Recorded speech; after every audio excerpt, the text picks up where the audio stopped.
Hello everyone, I hope you all are fine. आज हम 11 business studies के अंदर हमारी नेक्स्ट यूनिट स्टार्ट कर रहे हैं, जो कि हमारी है बिजनेस सर्विसेज। इसके अंदर आज हम फर्स्ट चैप्टर स्टार्ट करेंगे, जिसका नाम है business services, banking services and digital payments. So आज हम क्या करेंगे, आज हम बिजनेस सर्विसेज के बारे में पढ़ेंगे। बिजनेस सर्विसेज से पहले हम सर्विसेज स्टडी करेंगे कि सर्विसेज क्या होती है। देखिए, those economic activities which are intangible and provide satisfaction of wants. देखिए, सर्विसेज वो इकोनॉमिक एक्टिविटीज होती है जो कि इंटेंजिबल होती है। ठीक है, इंटेंजिबल मतलब कि ना तो आप जिसे टच कर सकते हो, ठीक है, ना ही जिसे देख सकते हो, और जो कि आपके वांट्स, आपके जरूरतों को सेटिस्फाई करती है, वो होती है सर्विसेज। जैसे एक डॉक्टर की सर्विस है, ठीक है, डॉक्टर जो ट्रीट करता है अपने पेशेंट को, ना तो हम उसे टच कर सकते हैं ना देख सकते। डॉक्टर को टच कर सकते हैं, ठीक है, लेकिन जो वो सर्विसेज प्रोवाइड कर रहा है, जो उसका ट्रीटमेंट है, ठीक है, उसको हम ना देख सकते ना टच कर सकते हैं। सो वो होता है सर्विसेज। अब बिजनेस सर्विसेज क्या है? दो services which are used by enterprises या firms to carry on business activities more smoothly। Business services वो सर्विसेज होती है जो कि बिजनेस के द्वारा या एंटरप्राइजेज या फर्म्स के द्वारा यूज की जाती है, ताकि उसकी जो बिजनेस एक्टिविटीज है वो ज्यादा अच्छे से चल सके। सर्विसेज हमने पढ़ ली, ठीक है, कि वो इकोनॉमिक एक्टिविटीज जो कि इंटेंजिबल होती है और वांट्स को सेटिस्फाई करती है। और बिजनेस सर्विसेज कौन सी होगी? वो सर्विसेज जो कि बिजनेस यूज करता है ताकि उसका जो बिजनेस एक्टिविटीज है वो अच्छे से चल सके। जैसे उसे अगर पैसे की जरूरत है तो बैंकिंग, ट्रांसपोर्टेशन की सर्विस, भाई उसके गुड्स को एक जगह से दूसरी जगह पे पहुंचाने के लिए, वेयर हाउस, उसके जो भी माल है बना हुआ उसको स्टोर करने के लिए। सो ये होती है बिजनेस सर्विसेज, ठीक है, ताकि जो उसका जो बिजनेस एक्टिविटीज है वो और स्मूथली चल सके। अब आते हैं फीचर्स या फिर nature of business services. Business services का नेचर कैसा होता है? सो देखिए, इंटेंजिबिलिटी सबसे पहला फीचर है, इंटेंजिबल, कि जो बिजनेस सर्विसेज है वो इंटेंजिबल होती है। इंटेंजिबल का मतलब वो सर्विसेज जिसे हम ना देख सकते हैं ना टच कर सकते हैं। We can only feel और experience it। हम ओनली उसे फील कर सकते हैं, उनका एक्सपीरियंस ले सकते हैं। जैसे डॉक्टर जो ट्रीटमेंट देता है, ठीक है, तो उसका जो ट्रीटमेंट है वो इंटेंजिबल है, उसको हम टच नहीं कर सकते हैं। तो बिजनेस सर्विसेज कैसी होती है? इंटेंजिबल होती है। फिर इनकंसिस्टेंसी होती है, इनमें होमोजेनिटी नहीं होती सर्विस में। अब अगर आप एक बिस्किट खा रहे हैं गुड्डे का, तो सबके लिए वो सेम टेस्ट है, वो गुड है, ठीक है, गुड्स। लेकिन जो सर्विस है वो होमोजेनियस है गुड्स, लेकिन जो सर्विस है वो सबके लिए अलग अलग होती है। मतलब होमोजेनिटी एक जैसी नहीं होती, इसके लिए कोई स्टैंडर्ड फिक्स नहीं किया जाता। अब जो डिफरेंट कस्टमर्स है, अलग अलग कस्टमर्स है, उन सबकी अलग अलग डिमांड होती है, ठीक है, तो कस्टमर की नीड और डिमांड के अकॉर्डिंग ही क्या किया जाता है, उन्हें परफॉर्म किया जाता है। जैसे फॉर एग्जाम्पल ब्यूटी पार्लर है, भाई ब्यूटी पार्लर में कई कस्टमर जाते हैं, ठीक है, किसी को थ्रेडिंग करानी है, ठीक है, किसी को अपने हेयर कट कराने हैं, किसी को फेशियल कराना है, तो सब कस्टमर की अलग अलग डिमांड होती है, अलग अलग नीड्स होती है। सो सर्विसेज सबके लिए एक जैसे नहीं होती। ये नहीं कि सबको ही हेयर कट ही कराने हैं, ठीक है, सबको ही क्या कराना है, फेशियल कराना, नहीं। कस्टमर्स की अलग अलग डिमांड होती है, अलग अलग नीड के अकॉर्डिंग वो सर्विसेज उन्हें प्रोवाइड की जाती है। तो इसके अंदर इनकंसिस्टेंसी होती है।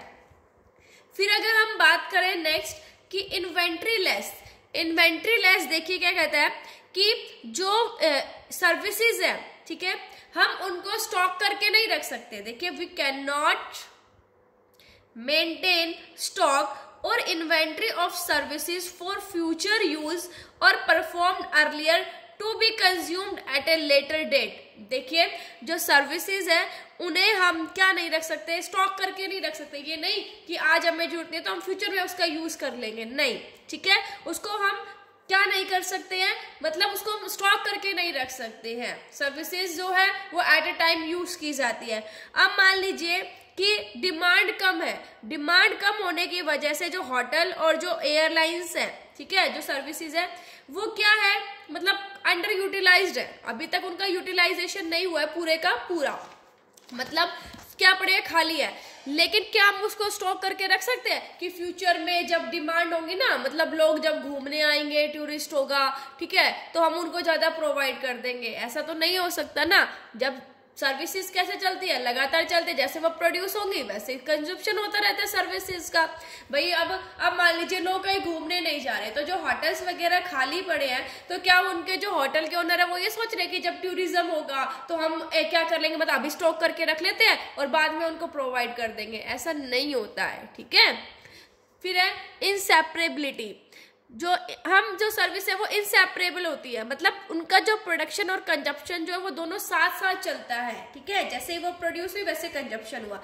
अब अगर हम लोगों को फीवर है, ठीक है, हम डॉक्टर के पास गए, डॉक्टर ने हमें सारा चेक किया, तो हम ये थोड़ी ना कहेंगे कि आप भाई मुझे फीवर है, आप ये लो भाई मुझे फीवर है, और उसका जो ट्रीटमेंट है वो डॉक्टर मुझे 2-4 दिन बाद देगा। ऐसा तो नहीं होता, भाई अभी फीवर है तो ट्रीटमेंट भी अभी देगा ना, ठीक है। तो प्रोडक्शन और कंजप्शन जो है वो साथ साथ चलता है इसका।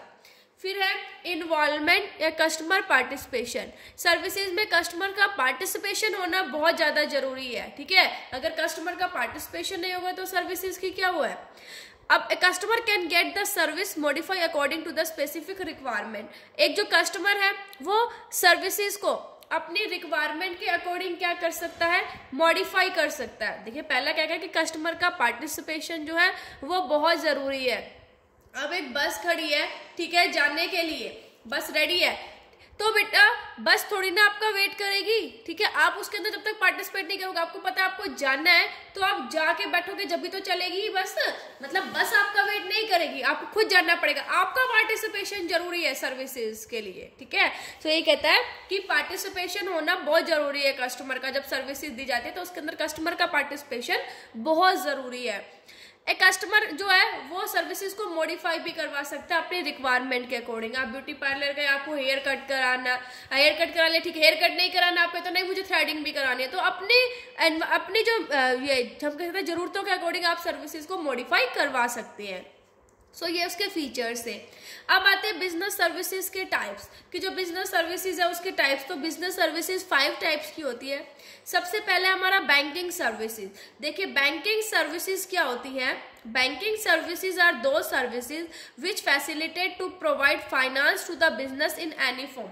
बिजनेस बैंकिंग सर्विसेज वो सर्विसेज होती है जो बिजनेस को फाइनेंस प्रोवाइड करवाती है, लाइक उन्हें लोन प्रोवाइड करवाया जब उन्हें पैसे की जरूरत थी, और इसके अलावा ड्राफ्ट फैसिलिटी हो गई, लॉकर फैसिलिटी, अपने कुछ इंपॉर्टेंट डॉक्यूमेंट्स रखने हैं बिजनेस को, डेबिट कार्ड और क्रेडिट कार्ड की फैसिलिटीज भी प्रोवाइड करवाते हैं। फिर है इंश्योरेंस सर्विसेज। इंश्योरेंस सर्विसेज में क्या होता है, in this service an insurance company after charging a definite fee transfers the risk of the businessman to itself. Insurance service के अंदर एक इंश्योरेंस कंपनी जो है एक फिक्स्ड फी लेकर जो क्या करती है, बिजनेसमैन के रिस्क को ट्रांसफर करती है ना। भाई मुझे क्या करवाना है, अपना इंश्योरेंस कराना है, तो मैं क्या करूंगी, इंश्योरेंस कंपनी के पास जाऊंगी, वो मुझसे एक फिक्स फी लेगा, उसके बाद क्या कर देगा, मेरा रिस्क जो है वो उसका हो जाएगा। मतलब वो क्या प्रॉमिस करेगा फिक्स फी चार्ज करने के बाद, कि अगर आपके साथ कोई दुर्घटना हो जाती है तो आपको जो पैसा है वो मिलेगा, कंपनसेशन जो है मिलेगा, ठीक है।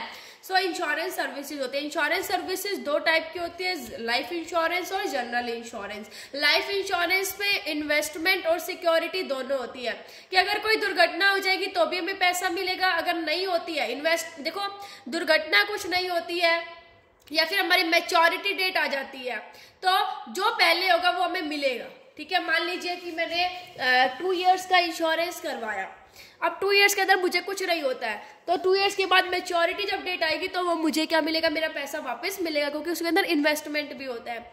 लेकिन जो जनरल इंश्योरेंस है उसके अंदर ओनली सिक्योरिटी होती है, कि अगर मेरे साथ कोई दुर्घटना होएगी, ठीक है, या जो भी हमने जिससे रिलेटेड से फायर से, थेफ्ट से इंश्योरेंस जो है उनसे रिलेटेड इंश्योरेंस करवा रखा होगा, तो वो चीज़ होगी तो हमें पैसा मिलेगा, कंपनसेशन मिलेगा।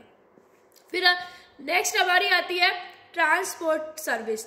Transportation means to take away और टू ट्रांसफर। ट्रांसपोर्टेशन का मतलब क्या होता है कि ले जाना, ठीक है, क्या करना, टेक अवे, ले जाना।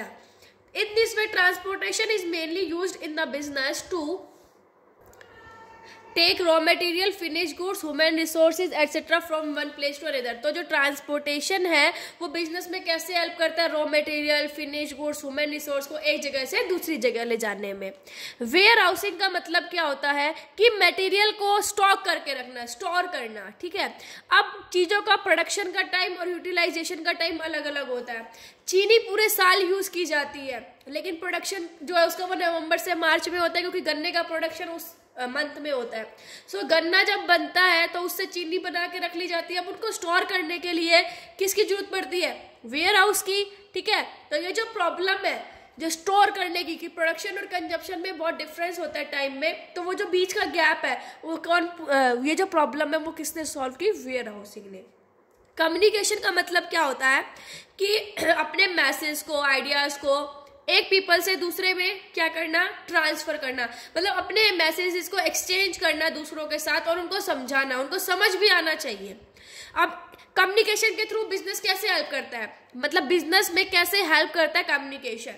इसके थ्रू प्रोडक्ट एंड सर्विसेज की इंक्वायरी ली जाती है, ऑर्डर्स दिए जा सकते हैं, कंप्लेंट और सजेशंस दिए जा सकते हैं, रजिस्टर्ड कराए जा सकते हैं और बिजनेस ट्रांजेक्शन भी फाइनलाइज की जा सकती है। सो आई होप आपको ये टॉपिक समझ आ गया होगा। Thank you, stay safe, stay home.